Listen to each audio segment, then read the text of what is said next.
예, 여러분 잘 쉬셨습니까? 예, 다음 강의로 진행하도록 하겠습니다. 다음 말씀드릴 얘기는 인가처분에서 인가처분 취소소송에서 소위 문제입니다. 자, 인가가 뭔지 일단 궁금하시잖아요. 인가는 제3자의 법률 행위를 보충해서 법률 효과를 완성시켜주는 행정행위를 말한다. 인가가 있고요, 특허가 있고요, 그 다음에 허가가 있죠. 이거 세 가지가 잘 구별되기 쉽지 않습니다. 쉽지 않은데 특징을 말씀을 드리면은요, 이 허가는 자유의 회복, 기본권의 회복이라고 이해하시면 되고요.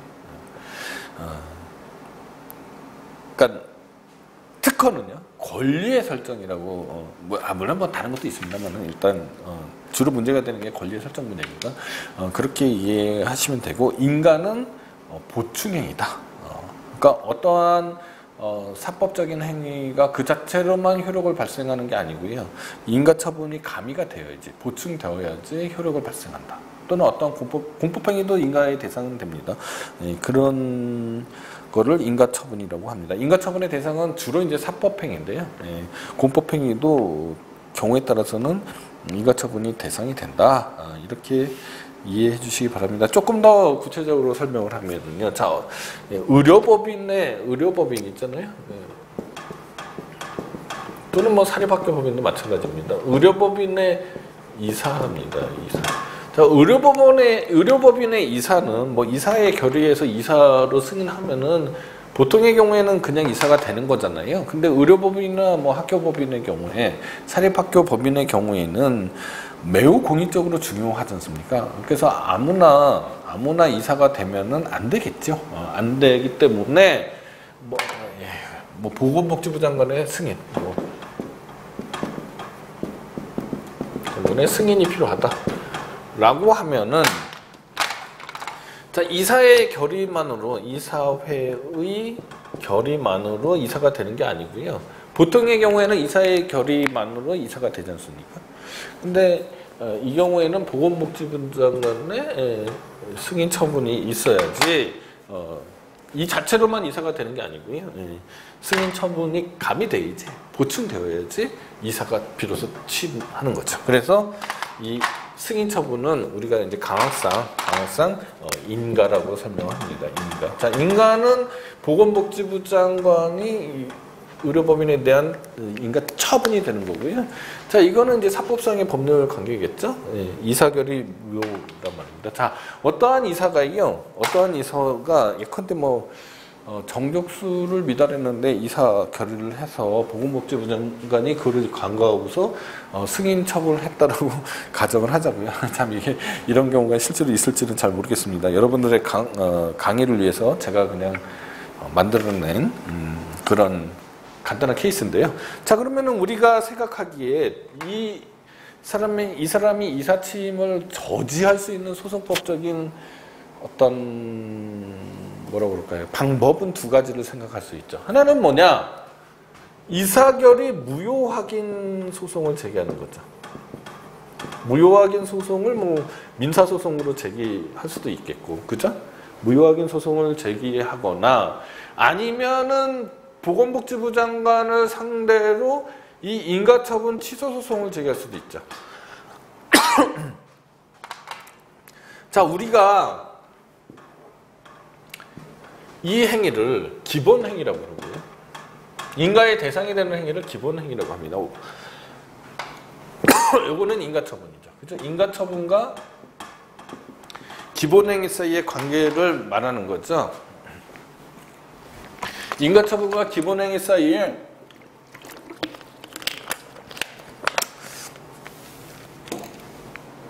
관계가 지금 여기서 나오는 문제입니다. 자, 기본행위에 대해서 무효확인 소송을 제기할 수 있잖아요. 이사결의 무효확인 소송을 제기할 수 있고, 인가처분 취소 소송도 제기할 수 있단 말입니다. 이런 경우에는 어떤 게 더 발본세권적인 분쟁의 해결 방법이겠습니까? 기본행위에 대한 거잖아요. 그러니까 기본행위에 대해서 소송법적인 어떤 구제 방법이 있다라면, 소송상의 구제 방법이 있다라고 한다면은 인가처분 취소 소송은요, 소익이 없다가 판례입니다. 그리고 일반적인 설명입니다. 자, 기본행위에 대해서 다툴 수 있는 방법이 있다라면, 다시 말씀드리면 다툴 수 있는 방법이 있다라면은 거기에 대한 인가처분은 소의 이익이 없답니다. 그죠? 예컨대 기본행위를 다툴 수 없다거나 아니면은 인가처분만 갖고 있는 고유한 하자가 있다거나 이렇게 되면은 얘기는 달라지지만은 기본행위를 다툴 수 있다라면은 인가처분은 소이익이 없다. 이렇게 되는 겁니다. 여기까지 이해가 되셨죠? 그 이유는 기본행위에 대한 소송법적인 어떤 구제가 분쟁에 대한 발본색원적인 해결 방법이기 때문이다. 이렇게 설명을 하는데요. 여러분들한테 하나 더 팁을 드린다면은 누가 더 소송 수행을 잘할 수 있습니까? 당연히 이쪽이 더 소송 수행을 잘할 수 있죠. 보건복지부 장관은 이사 결의가 잘 됐는지 잘못됐는지 잘 알 수 있는 처지가 아닙니다. 그러니까 그러한 점도 생각을 해보면 더더욱이나 이러한 태도를 보이는 게 이해가 될 수 있습니다. 자, 여기까지는 뭐 큰 문제는 없는데요. 그 다음에 128페이지로 가면은 도시정비법상 관리처분계획에 관한 분쟁들이 있습니다. 자, 보시면은요. 먼저 기본계획이 수립이 돼야 되는 거죠. 도시주거환경정비 기본계획이 수립이 된 다음에요. 정비계획을 수립하고 정비구역을 지정을 하죠. 정비구역을 지정하면 그 섹터, 정비구역 안에서 재건축조합이나 재개발조합이 설립이 돼야 됩니다. 그 다음에 그 사업 시행 계획을 세우겠죠. 재건축조합이요. 그리고 시공사도 선정하고 분양신청을 받아서 관리처분 계획을 수립한 다음에 그 관리처분 계획에 따라서 이주 차권 분양을 하게 되고 준공인가를 하고 이전고시라고 청산을 합니다. 자, 요런 일련의 과정인데 이거 굉장히 복잡합니다. 복잡하고 이 자체로도 굉장히 큰 하나의 그 법학 영역이 될 수가 행정법학의 하부 영역이 될 수도 있습니다. 자, 그런데 여러분들 행정소송적인 관점에서는 여기서 어느 단계가 문제가 되냐면 조합의 설립 인가 단계 하고요. 그 다음에 관리처분계획 인가 단계 하고요. 그 다음에 이전고시 요 세 가지에서 나타나는 소유과 관련된 쟁점을 살펴봐야 됩니다. 먼저 조합 설립 계획인가부터 보죠. 자, 조합 설립 인가는요. 자, 재건축 조합이나 재건축 조합으로 한번 헷갈리니까 봅시다. 자, 어떠한 정비구역의 소유자들이 조합을 설립해야 되잖아요. 그러면 조합 총회 결의가 있어야 되죠. 조합 총회 결의에서 재건축 조합이 뭐 설립하는 기본행위가 되고요. 재건축 조합은 그저 처분도 행할 수 있고 일종의 행정 주체가 됩니다. 재건축 조합 자체가 처분권도 행사할 수 있습니다. 관리처분 계획은 일종의 도시 계획이거든요. 이 도시 계획을 행할 수 있는 권한이 생기기 때문에 그냥 단순히 조합이라고 해서 우리가 생각하는 그 조합이 아닙니다. 이거 공법상의 공법인으로 봐야 되는 거거든요. 자, 그런 다음에 그러니까 이렇게 중요한 일이기 때문에 지방자치단체장에 승인이 있어야 됩니다. 인가가 있어야 돼요. 인가라고 써있네요. 인가가 있어야 됩니다. 자, 그러면 어떻게 되느냐. 과거의 판례대로라면 이 조합 총회 결의가 기본 행위라고 보고요. 그리고 여기에 따라서 인가를 한 거니까요. 조합 총회 결의 무효 확인 소송과 같은 소송을 제기할 수 있으면은 이 인가처분 취소 소송은 아까 인가처분에서의 소유이익 문제랑 같아지는 겁니다. 소유이익이 없다. 이렇게 설명하는 게 과거의 판례였습니다. 그러나 곰곰이 생각해 보면은 이 인가는요. 실정법적인 용어만 인가라고 돼 있을 뿐이지 우리가 강학성 인가가 아닌 거죠. 말씀드렸다시피 재건축 조합을 형성해 주는 거죠. 재건축 조합에 대해서 일종의 행정주체로서 만들어주는 거잖아요. 그러니까 단순한 인가가 아닙니다. 이거는 인가가 아니고요. 권리의 설정과 같은 특허예요. 특허. 그러니까 인가처분과 관련된 소외 이익론이 여기서는 적용될 여지가 없는 겁니다. 당연히 이 특허처분 취소 소송을 제기해야 되는 거죠. 조금 어렵지만 이해가 되셨을 거라고 생각됩니다. 그러니까 과거에는 이게 기본행위고 이게 인가처분이니까 인가처분 취소 소송에서 소유이익에 관한 일반론처럼 기본행위를 다툴 수 있으니 인가처분 취소 소송은 소유이익이 없다라고 보는 게 과거의 판례지만 오늘날에서 현행 판례는 그렇지 않습니다. 이거를 인가라고 돼 있지만 특허로 해석하고요. 특허로 해석하니까 당연히 특허처분 취소 소송을 제기해야 되는 거죠. 그리고 조합총회 결의는 이 특허 처분에 대한 절차적 요건에 불과한 거죠. 자, 두 번째 얘기는 오늘 가장 하고 싶은 가장 중요한 쟁점인데요. 관리처분 계획 인가입니다. 자, 재건축 조합이 이렇게 해서 형성이 됐단 말입니다. 재건축 조합이 이렇게 해서 형성이 돼서 창립이 됐습니다.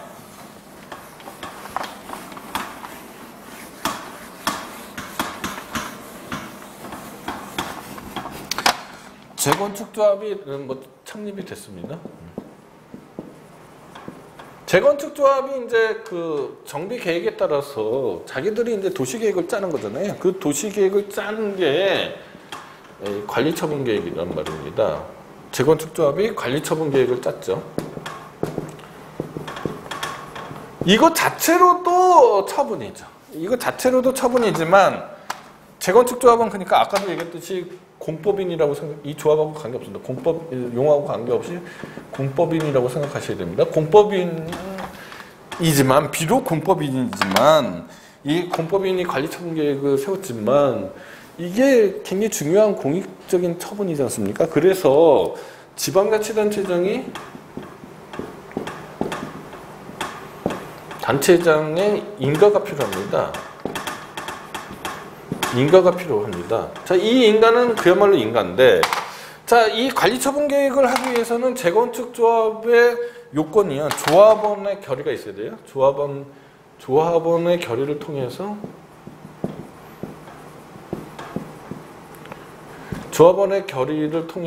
이 관리처분 계획이 수립이 되고, 이 관리처분 계획이 수립됐다고 해서 관리처분 계획의 효력이 발생하는 게 아니라 인가처분이 있어야지 효력을 발생하게 됩니다. 자, 이렇게 돼서 이쪽이 기본행위가 되는 거고요.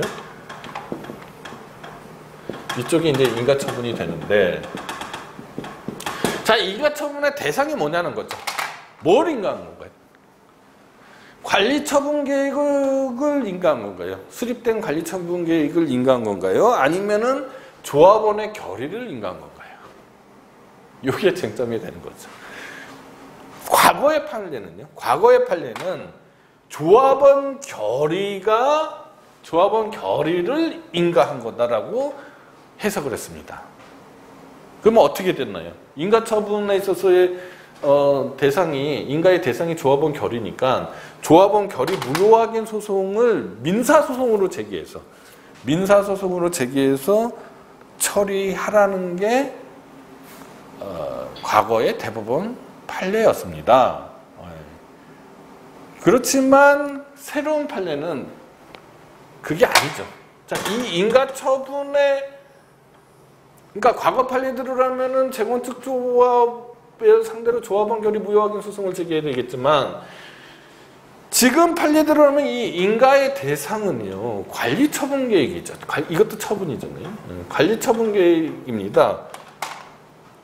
따라서 인가처분의 기본 원리에 따라서 기본행위가 이거니까, 자, 재건축 조합을 상대로 관리처분 계획 처분 취소 소송을 행정법원에 제기해야 되는 거죠. 무슨 얘기인지 아시겠습니까? 네. 그러니까 과거에는 인가의 대상이 조합원 결의니까 민사소송으로 조합원 결의 무효 확인 소송을 제기하는 건데요. 현행 판례대로라면 인가의 대상은 이 관리처분 계획 그 자체입니다. 근데 관리처분계획은 처분이니까 재건축조합을 상대로 이 처분청이 재건축조합이 되고요. 재건축조합을 상대로 관리처분계획 취소소송을 제기해야 된다라는 결론에 도달하는 거죠. 그러면 그동안에 이 민사소송의 대상으로 봐왔던 이거는 어떻게 하느냐, 이거는 요거를 다퉈도 이 문제가 해결될 수는 있잖아요. 이거를 다퉈도 해결될 수는 있지만 이것은 관리처분계획의 절차적 요건이 있죠. 절차적 요건입니다. 그렇죠? 이 관리처분계획이라는 처분의 절차적 요건이 되기 때문에 이게 민사소송으로 다루면 안 된다는 겁니다. 왜냐하면 공법인의 사원총회잖아요. 그리고 이 관리처분계획의 절차적 요건이잖아요. 그러니까 당사자 소송으로 다퉈야 된다는 거예요. 언제까지?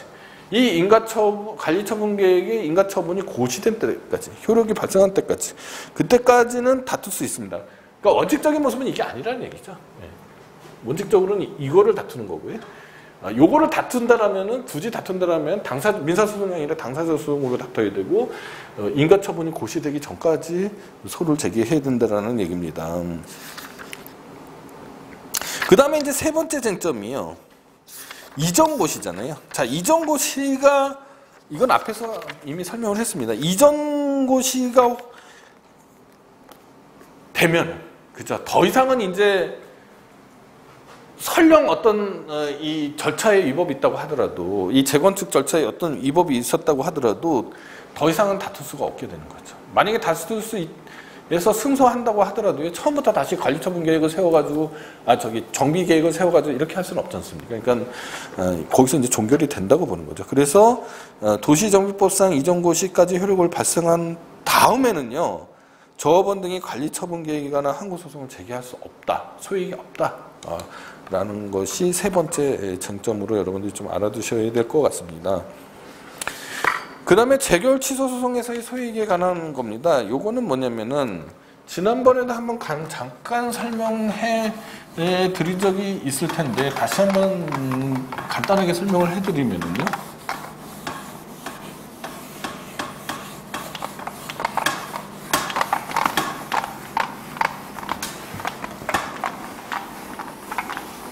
간단히 설명을 해드리면,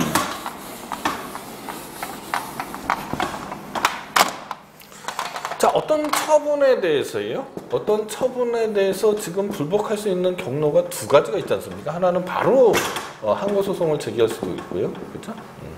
하나는 행정심판이죠. 행정심판의 재결을 기다려 본 다음에, 재결을 기다려 본 다음에 그 재결에 대해서도 구제 못 받으면 항고소송을 제기해야 되는데, 이런 방법이 경로가 있습니다. 두 가지 경로인데 이 두 가지 경로를 원고가 선택할 수 있다라고 하면 1번을 선택하든지 2번을 선택할 자유가 있다라고 하면은 임의적 전치주의라고 하고요.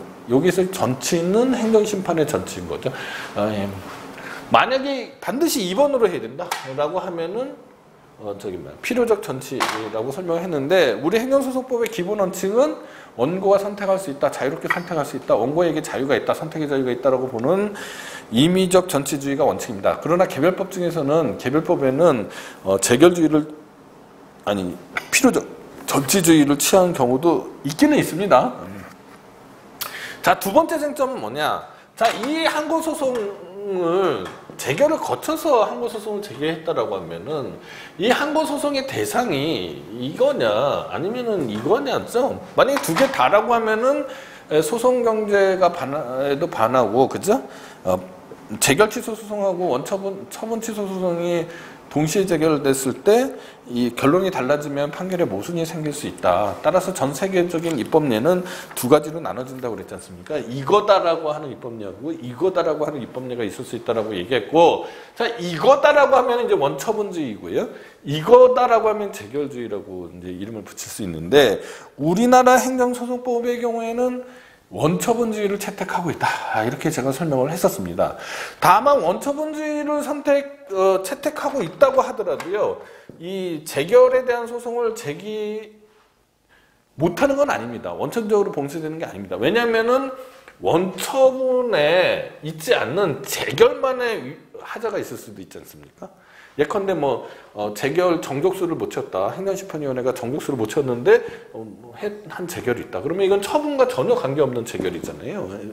하자잖아요. 그러니까 그런 경우 재결에 고유한 하자가 있는 경우에는 원처분주의를 채택하고 있다고 하더라도 재결 취소 소송을 제기할 수 있습니다. 자, 그런 경우를 상정해서요. 뭐 현실에서 잘 나타나질 않는데 그런 경우를 상정하면은 원처분에 대한 취소 소송하고 재결 취소 소송이 동시에 제기됐다고 치자고요. 치자고요. 그런데 자, 원처분 취소 소송이 먼저 확정이 됐어요. 그래서 취소가 돼버렸습니다. 그러면은 더 이상 재결 취소 소송을 유지할 소이익은 없다죠. 없다죠. 이건 뭐 당연합니다. 그런데 반대로 원처분 취소 소송이 원고 패소로 확정이 됐습니다. 기각됐어요.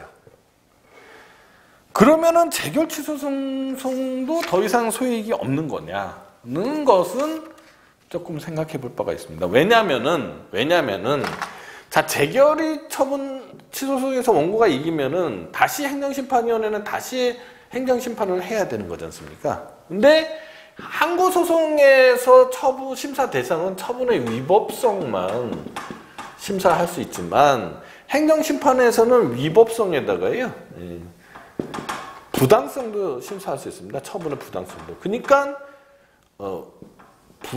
기각 판결 때문에 위법하진 않지만 부당하다고 결론이 날 수도 있기 때문에 여전히 소이익은 있다. 이렇게 이해하시면 될 것 같습니다. 그 다음에 무효동 확인 소송에서 확인의 이익 문제입니다. 자, 이것도 조금 설명이 필요한데요.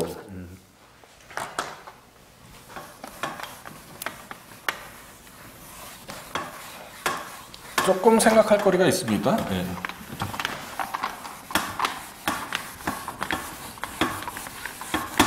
우리가 예전에 그 소송의 유형에 대해서 설명을 했는데, 소송의 유형에 대해서 설명을 했었습니다.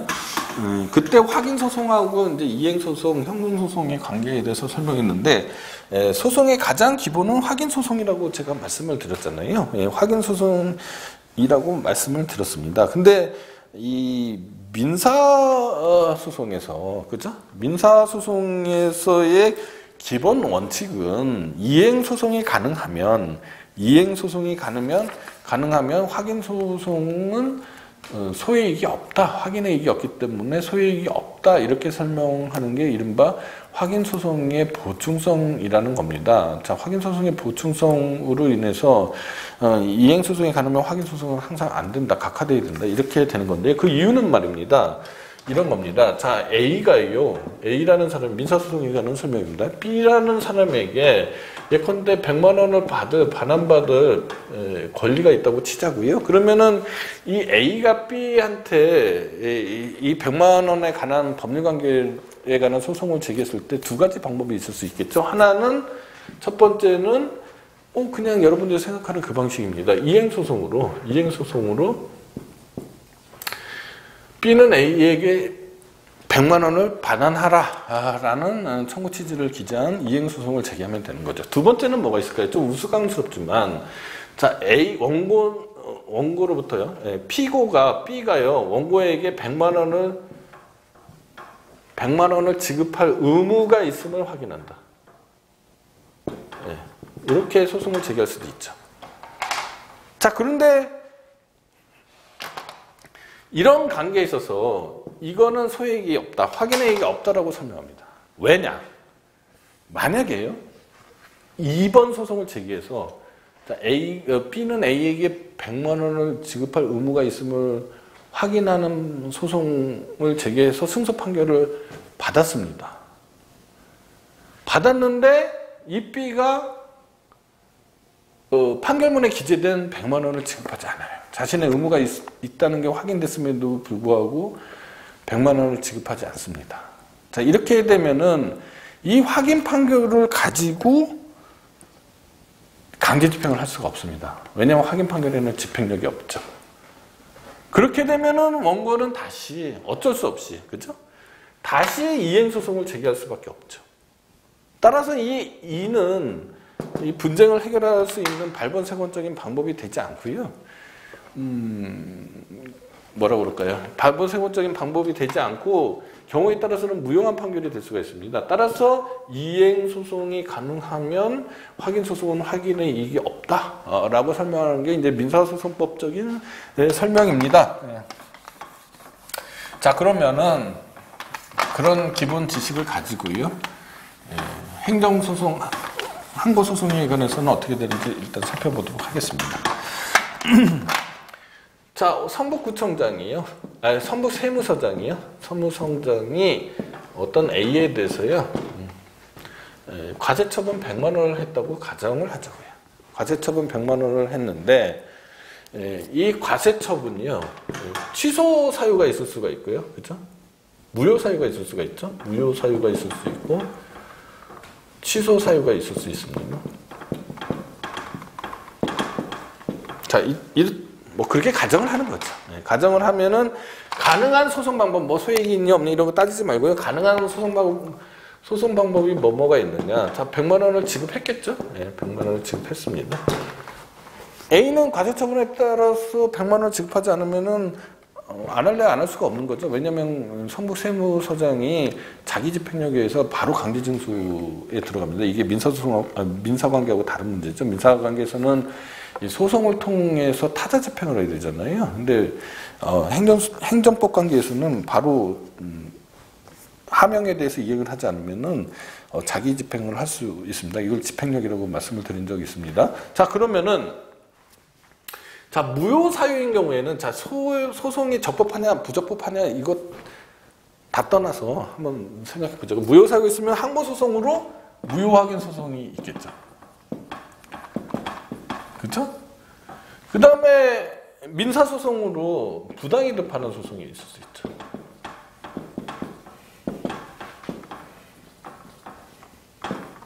취소 사유 경우도 마찬가지죠. 항고소송으로 취소소송을 할 수 있고요. 민사소송으로 부당이득 반환 소송을 할 수 있겠죠. 자, 그렇다라고 하면 먼저 취소의 사유부터 설명하면요. 자, 취소 사유만 있으면은 자, 처분이요. 과세처분이 중대 명백하에서 무효가 되지 않는 한 취소 사유만 갖고 있으면은요. 그러면 이 처분은 지금 당장은요. 유효한 것으로 통용되는 거죠. 유효한 것으로 통용되죠. 이게 이른바 공정력이라고 했지 않습니까? 이 행정행위는 특별하게 공정력이라는 게 있어서 법적인 안정성 때문에 그렇습니다. 이 공정력이라는 게 있었어요. 이 취소 사유가 있다라는 것. 그것이 나중에 확정이 되는 거는 변론을 하고요. 취소 사유가 있다라는 것만으로는 지금 당장은 유효한 것으로 취급이 되죠. 그러면은 부당이득이 성립될 수가 없습니다. 왜냐하면은 부당이득은 법리상 원인이 없어야 되는데 지금 당장은 법리상 원인이 있는 것처럼 취급되지 않습니까? 그러니까 부당이득 반환 청구 소송은 기각될 겁니다. 그러니까 취소 사유가 있는 과세처분에 대해서 이미 100만 원을 지급했는데 그걸 돌려받는 방법은 취소 소송을 먼저 제기하던가요. 아니면 적어도 취소 소송과 무효 확인 소송을 병합해서 제기해야 되는 거죠. 그러면 이거는 그 과거에 제가 설명해 드렸던 관련 청구 소송의 병합이 되겠네요. 그죠? 네. 왜냐하면 항고 소송하고 행정 소송하고 민사 소송이 병합되는 거잖아요. 그죠? 자, 이렇게 취소 사유가 있는 거는 이렇게 해결이 되는 거고요. 자, 오늘 강의해야 될 내용인 무효 확인 소송과 관련된 겁니다. 자, 이 경우에 자, 무효 사유가 있다라고 하면은 무효 확인 소송하고 부당이득 반환 소송이 이 가능한 소송 방법이 될 겁니다. 자, 여기서는 공정력이 작동될 이유가 없죠. 왜냐하면 무효인 경우에는 처분이 무효이면 공정력이 있을 수 없지 않습니까? 아까 하자가 중대 명백하여 무효가 아닌 한이잖아요. 무효가 아닌 한이니까 이거는 양립 가능하게 되는데 문제는 뭐냐면 아까 민사소송에서 자, 이거는 확인 소송이고요. 요거는 이행 소송이잖아요. 그러니까 민사소송의 법리에 따르면은 무효 확인 소송은 그죠. 확인의 이익이 없다가 되는 거죠. 없다가 되는 겁니다. 그것이 과거의 판례였습니다. 그러나 여러분들 한 번 더 곰곰이 생각해 보면요. 곰곰이 생각하면 꼭 그런가에 대한 의문이 생길 수가 있습니다. 자, 생각을 해 보시면은요. 아까 민사소송에서 확인소송의 보충성은요, 집행력의 문제였지 않습니까? 집행력 때문에 이행소송을 제기할 수밖에 없다. 이행 판결만이 집행력을 갖고 있으니까.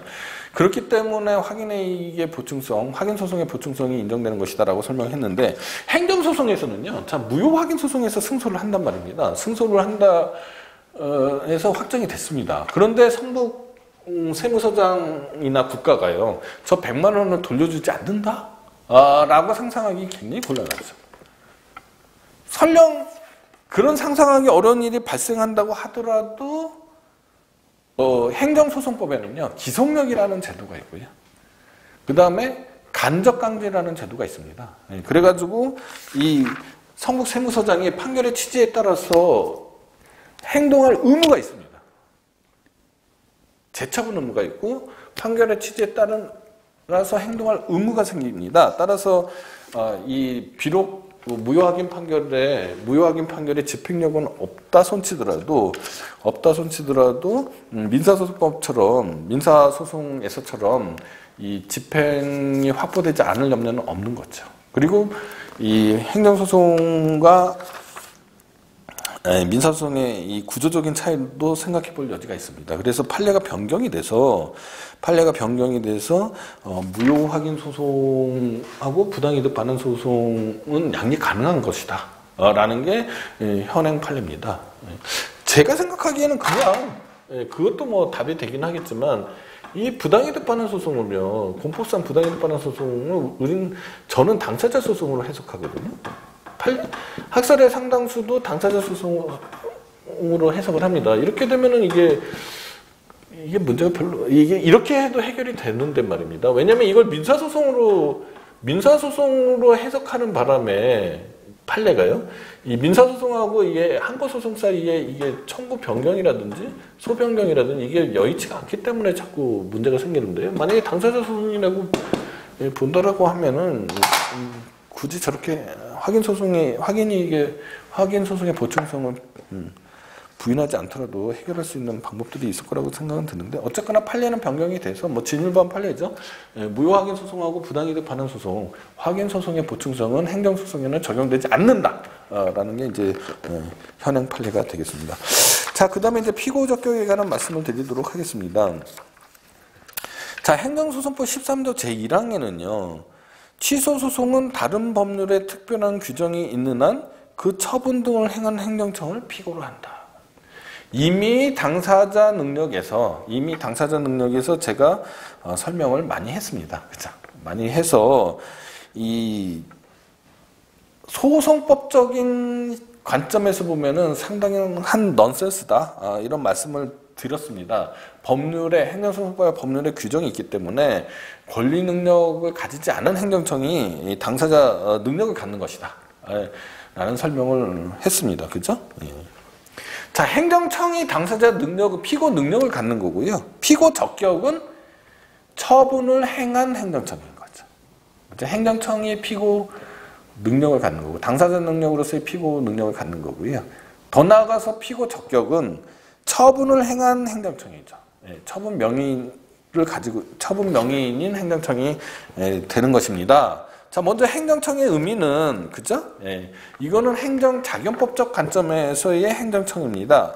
자, 행정소송법에서 뭐라고 되어 있냐면요. 국가 또는 공공단체의 기관으로서 직접 대의적 구속력 있는 의사를 결정 표시할 수 있는 권한을 가진 기관을 말한다. 이렇게 되어 있고요. 그 밖에 법령 또는 자치법규에 따라서 행정권한을 가지고 있거나 위임 또는 위탁받은 공공단체 또는 그 기관이나 사인도 행정청이 될 수가 있습니다. 그러니까 이 행정기관이 다 행정청이 되는 게 아니고요.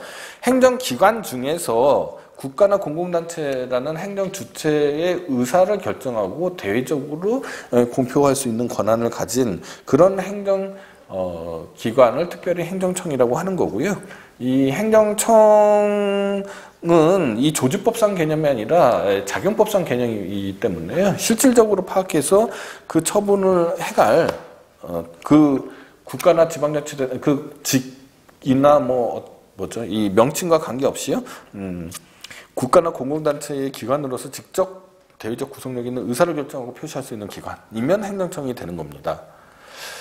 그 다음에 뒤 2조 4호 그 다음 2조 1호의 행정청 말고도요. 그 밖에 법령 또는 자치법규에서 행정권한을 가지고 있거나 위임 또는 위탁받은 공공단체 또는 그 기관이나 즉 공법인이라든지 권한을 위임받은 공법인이라든지 공무수탁사인도 행정청이 될 수 있다라고 되어 있습니다. 자, 대외적으로 표시할 수 있어야 되잖아요. 그러니까 내부적인 어떤 기관은 피고 자격을 가지고 있지 못합니다. 예컨대 사법시험 불합격 처분 취소소송에서 사법시험위원회가 아니고 예컨대 법무부 장관이 행정청이 된다든지 이런 거가 되는 거고요. 그 다음에 136페이지로 가면은 단독 기관인 경우가 대부분이죠. 예컨대 독임제 기관이죠. 보통의 경우에 그 지방자치단체의 경우에는 다른 행정기관도 행정청이 되는 경우가 있을 수 있죠. 있을 수 있지만은 대부분의 경우에는 장이죠, 장. 그래서 서울특별시라는 행정주체의 행정청은 서울특별시 장이 되는 경우가 상당수 있습니다. 그죠? 대부분일 겁니다. 국가의 경우에는 대통령이라고 해야 되는데요. 대통령이 행정청이 되기에는 좀 여러 가지 현실적인 문제가 있어서 보통의 경우에는 소속 장관 이런 경우가 많이 됩니다. 행정청이. 자, 합의제 기관의 경우에는 예컨대 위원회 조직과 같은 경우에는 위원회 예컨대 공정거래위원회라고 예를 들어보자고요. 그러면 공정거래위원회가 행정청이 되는 건가요? 아니면은 공정거래위원회 위원장이 행정청이 되는 건가요? 네.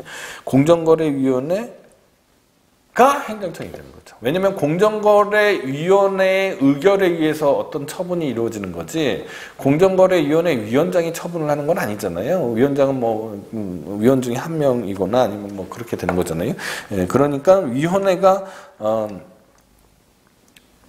행정청이 되는 건데요. 위원장이 아니라요. 다만 이제 중앙노동위원회하고 중앙해양안전심판원 같은 경우에는 법률의 규정에 의해서 법률의 규정입니다. 의해서 중앙노동위원회 위원장이거나 아니면은 중앙해양안전심판원장이 피고가 됩니다. 이거는 법리적으로 그런 게 아니라요. 법률의 규정에 따라서 그렇게 되는 거라고 이해하시면 돼요. 그 다음에 공법인의 경우입니다. 공법인의 경우에는 예컨대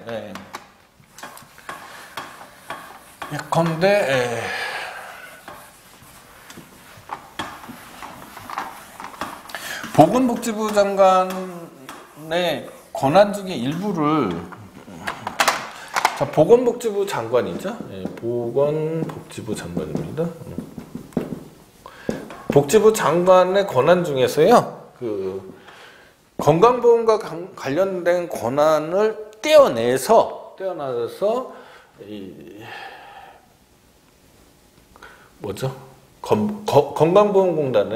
건강보험공단에 그죠? 공단에 위임을 했지 않습니까? 건강보험에 관한 행정권을 위임을 했습니다. 행정권한을요. 권한의 위임이죠. 여기서 말하는 이 위임은 민법에서 말하는 위임하고 다소 의미가 다르고요. 요거는 그냥 이전이라고 생각하시면 됩니다. 따라서 보건복지부 장관의 권한이 소멸되고요. 그 권한이 건강보험공단으로 이전이 되는 거죠. 그리고 이제 가입자가 있다라고 치자고요. 보험에 가입자가 있습니다. 자, 그러면은 이 행정 권한의 위임은요, 법률의 규정에 의해서 위임이 돼야 되거든요. 왜냐면 행정권한은 획정주의라고 해가지고, 법정주의라고 해서, 행정권한은 다 법률로 정해져 있습니다. 정부조직법, 지방자치법, 이런 식으로 법률로 정해져 있는데, 그것에 대한 예외잖아요. 또는 그 법률에 있는 규정에 대한 배제잖아요. 그러니까, 법률의 규정에 의해서 위임 규정이 있어야 되는 거예요. 그러면은, 아마 국민건강보험공단법이 있습니다. 그 국민건강보험공단의 법에 의해서 보건복지부 장관의 권한이 건강보험공단에 이전됐을까요? 건강보험공단 이사장에게 위임이 있을까요? 요거는 국민건강보험공단법을 읽어봐야 되는 거죠. 읽고 해석해봐야 되는 거죠. 뭐 대부분의 경우에요. 아주 특별한 예외적인 경우를 제외하고는요. 보통의 경우에는 행정권한이 이사장한테 위임되는 경우는 별로 없습니다. 있긴 있지만 아주 드뭅니다. 이사장한테 위임되는 게 아니고 법률을 읽어보면은 공단 그 자체에게 위임되는 경우가 대부분입니다. 만약에 그렇다라고 하면은 행정권한을 행사하는 거는 국민건강보험공단이라는 공법인이지 국민건강보험공단의 이사장이 되는 게 아닙니다. 따라서 행정청은 국민건강보험공단이 되는 거죠. 그래서 국민건강보험공단은 법인격을 갖고 있는 권리 능력자이면서 행정주체이면서 행정청이 되는 거죠. 권한의 행사자인 행정청이 되는 겁니다. 약간 독특하죠. 네. 그래서 위임받은 건강보험공단에 대한 행정 권한을 가입자에게 행사하고 있다라고 하면은 이거는 행정청이 되는데요. 만약에요 국민건강보험공단 직원을 파면했다라고 하면은 그죠? 이거는 권한을 이전받은 행정 권한을 행사하는 관계가 아니지 않습니까? 그리고 이 직원은 공무원도 아니잖아요. 그러니까 이 경우에는 이거는 행정청으로서 국민건강보험공단이 권한을 행사하는 거라고 이해하시면 안 되고요. 이거는 그냥 사법상의 법률 관계가 되는 겁니다. 노동법적인 법률 관계가 되는 거다. 이렇게 이해하시면 될 것 같고요.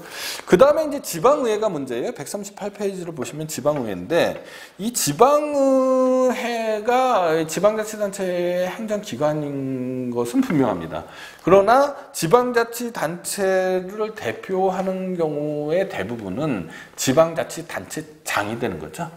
예컨대 이른바 두밀분교 사건 조례에서 나타난 것처럼 어떤 처분적 조례의 경우에 조례에 관한 무효확인 소송을 제기했다, 환거 소송을 제기했다 그러면은 피고를 지방의회로 삼으면 안 되는 거죠. 경기도 의회로 삼으면 안 되는 거고요.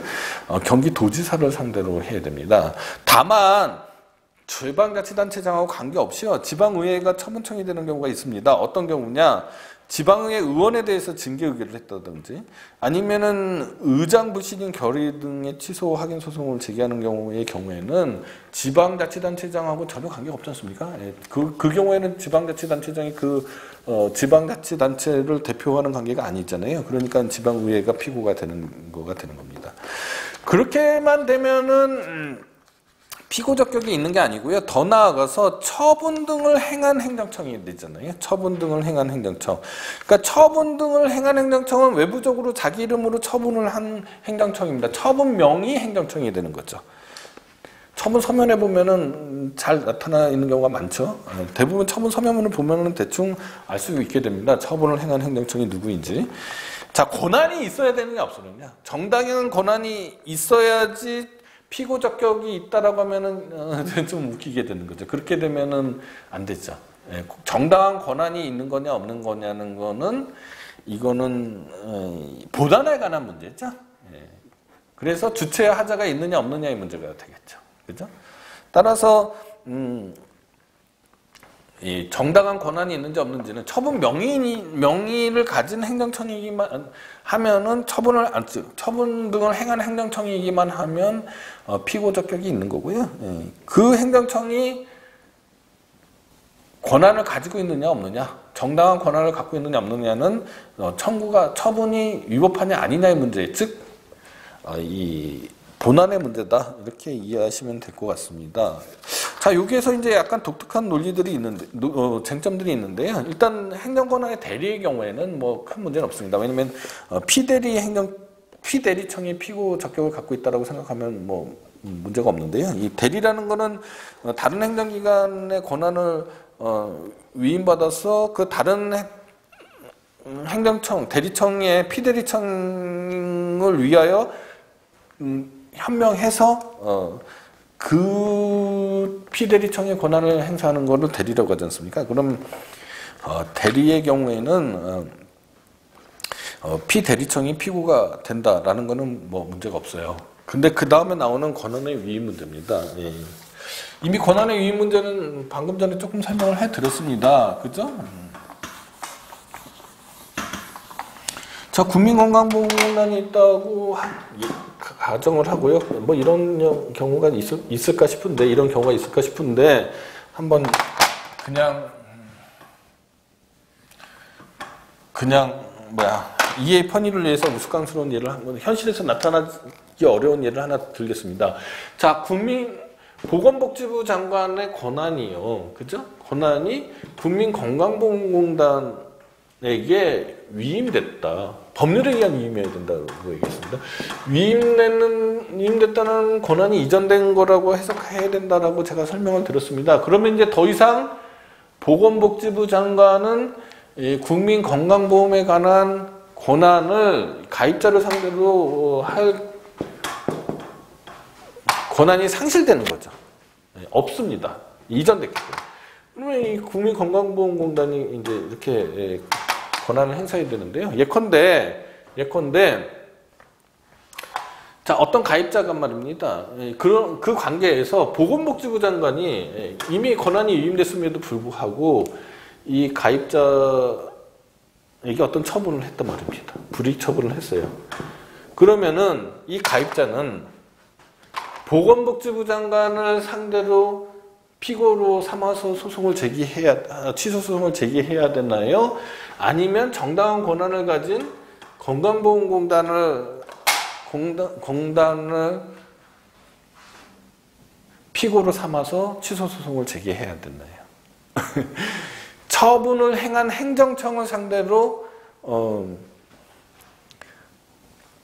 취소 소송을 제기하는 거고, 그죠? 정당한 권한을 가진지 여부는 고단에서 판단될 문제라고 아까 방금 전에 설명을 해드렸잖아요. 그러면 처분을 행한 행정청은 지금 보건복지부 장관이죠.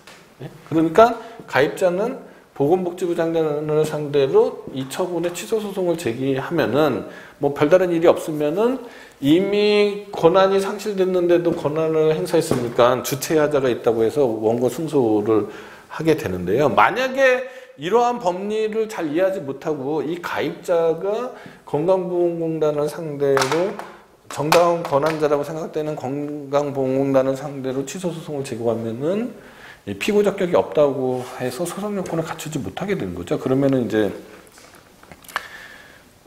소송 요건을 갖추지 못했으니까 각하돼야 되는데 아마 법원에서 성명을 할 겁니다. 성명을 해서 이 피고 경정하자고, 보건복지부 장관으로 경정하자고 아마 성명을 할 텐데요. 만약에 그걸 따르지 않으면 각하되는 수밖에 없죠. 자, 그런데 말입니다. 그거 말고요. 자, 이거는 이제 권한의 이의 문제고요. 예컨대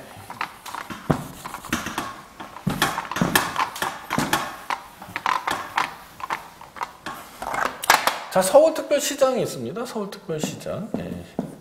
서울특별시장이 그죠?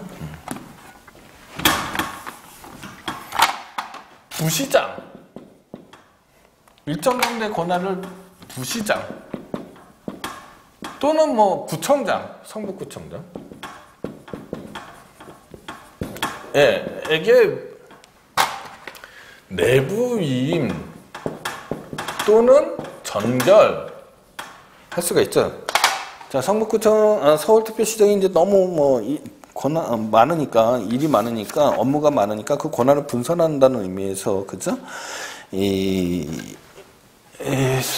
성북구청장에게 내부 위임을 할 수도 있고요.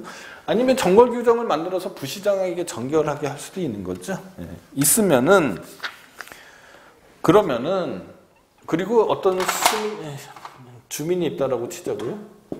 자, 주민이 있는데, 이렇게 내부 위임이나 전결은요, 권한의 이전이 되는 게 아니잖아요. 그냥 사무 편의를 위해서, 서울특별시장의 권한을 분산하기 위해서, 이렇게 이루어지는 거지 않습니까? 그러니까, 이 시장의 권한이 부시장이나 성북구청장에게 이전되는 관계가 아닙니다. 아까 얘기했던 권한의 임하고는 전혀 다른 관계입니다. 그래서 그런데 말입니다. 부시장이나 성북구청장이 즉 이 권한을 행사하기 위해서는 서울시장의 이름으로 서울시장인 것처럼 행사해야 되는 거거든요. 서울시장의 이름으로 이 주민에게 어떤 처분을 해야 됩니다. 그렇지 않으면 안 되는 거죠. 자기는 권한이 없잖아요. 그냥 내부적으로 사무 편의를 위해서만 그렇게 된 거잖아요. 자, 그런데 만약에 이러한 법리를 몰라가지고요, 또는 착각을 해가지고요, 부시장이나 성북구청장이 자기 이름으로 처분을 했단 말입니다. 자, 그러면 이 주민은 부시장이나 성북구청장을 피고로 삼아야 되나요? 아니면 정당한 권한행사자인 시장을 피고로 삼아야 되나요? 아까 말씀을 드렸잖아요. 처분을 행한 행정청이 피고가 되는 거죠. 처분을 행한 행정청이 피고가 되는 거기 때문에 부시장 또는 성북구청장이 자기 명의로 처분을 했으면은 부시장 또는 성북구청장을 상대로 취소소송을 제기해야 되는 거죠. 만약에 주민이 정당한 권한행사자라고 해서 시장을 상대로 했으면 피고 적격자가 아닌 사람을 상대로 취소소송을 제기했기 때문에 뭐 피고를 경쟁한다거나 아니면 각하되거나 둘 중에 하나가 돼야 되겠죠. 이 주민이 만약에 부시장이나 성북구청장을 상대로 취소소송을 제기하면은 주체하자를 이유로 아마 승소할 가능성이 매우 높은 거죠. 이렇게 이해하시면 될 것 같습니다. 그러니까 처분의 명의가 되는 행정청을 상대로 취소소송을 제기하는 것이지 정당한 처분을 행사할 권한이 있는 자라고 생각되는 행정청을 상대로 소송을 제기하는 게 아니다라는 것을 이해하셔야 된다라는 것을 장황하게 설명을 해드렸습니다. 자, 그 다음에 이제 피고 이것에 대한 예외가요. 대통령의 경우입니다. 대통령의 경우에는 대통령이 어떤 처분을 했다고 하더라도요, 관계법령에서 아마 소속장관이나 뭐 경찰청장, 해양경찰청장, 소방청장 등으로 아마 위임이 되어 있는 규정들이 있을 겁니다. 그 사람을 명의로 하도록 돼 있는 규정이 있고요. 중앙선거관리위원회 위원장도 그 중앙선거관리위원회 위원장의 처분이나 부작위에 대해서는요, 중앙선거관리위원회 위원장을 상대로 취소소송을 제기하는 게 아니고요, 중앙선거관리위원회 사무총장을 상대로 취소소송을 제기하도록 법률이 되어 있고요. 마찬가지로 국회의장의 경우에는 국회사무총장, 대법원장의 경우에는 법원행정처장, 헌법재판소의 경우에는 헌법재판소 사무처장으로 되어 있습니다. 이건 법률에 특별한 규정이 있기 때문에 그렇게 되는 거라고 이해하시면 될 것 같습니다. 그 다음에 피고적격자의 변경인데요. 자, 특히 이제 지방자치단체의 경우에 가끔 문제가 되는데, 지방자치단체의 경우에 이제 행정기관의 명칭이라든지 그 지방자치단체 내에 또는 국가기관 내에서도 마찬가지인데, 행정기관의 명칭이라든지 관할이 변경되든지 행정조직법상의 조직상의 권한분장이 변경이 됐다라고 하면은 이 처분 등을 행할 당시의 행정청이 다른 행정청으로 명칭이 바뀌거나 처분을 등을 할 권한이 다른 행정청으로 이전된 경우에는 누구를 피고로 해야 되는 거죠. 그러니까 당시에 처분 당시에 처분청을 상대로 취소 소송을 제기해야 되는 건지, 아니면은 그 권한을 승계받은 현재의 행정청을 상대로 취소 소송을 제기해야 되는 건데요. 이거는 행정소송법에서 입법적으로 해결해 놨습니다. 자, 행정소송법 제13조 제1항 단서에 의하면요, 처분 등이 있은 뒤에 그 처분 등에 관계되는 권한이 다른 행정청에 승계될 때에는 이를 승계한 행정청이 피고가 된다. 이렇게 규정이 되어 있습니다. 자, A경찰서가 어떤 처분을 했는데 나중에 A경찰서가 A-경찰서하고 B경찰서로 분할이 됐다. 그런데 그 B경찰서가 승계를 했다 그러면은 B경찰서를 상대로 취소소송을 제기해야 되는 거고요. 그 또 근로복지공단이 갖고 있었던 어떤 강제 징수권, 부가처분권, 보험료 부가처분권이 이 국민건강보험공단으로 일원화됐습니다. 이 각종 공단의 이 보험료 같은 부가처분권이 이 국민건강보험공단으로 일원화됐거든요. 그러니까 설령 근로복지공단에서 부가처분을 했다고 하더라도 소송 당시에는 법이 개정된 후라면은 국민건강보험공단을 상대로 피고로 삼아서 소송을 제기해야 된다라는 게 판례입니다. 그 다음에 142페이지로 가면은요, 처분이나 재결을 한 행정청이 없어지게 되는 경우도 있을 수 있잖아요. 아까처럼 권한이 승계되는 경우는 뭐 그렇게 해결하면 되는데, 만약에 없어지게 되면은 그 처분 등에 관한 사무가 계속되는 국가 또는 공공단체가 피고가 된다. 이렇게 되는 겁니다. 예, 오늘은 여기까지 하도록 하고요. 다음 주에 건강한 모습으로 다시 찾아뵙도록 하겠습니다. 감사합니다.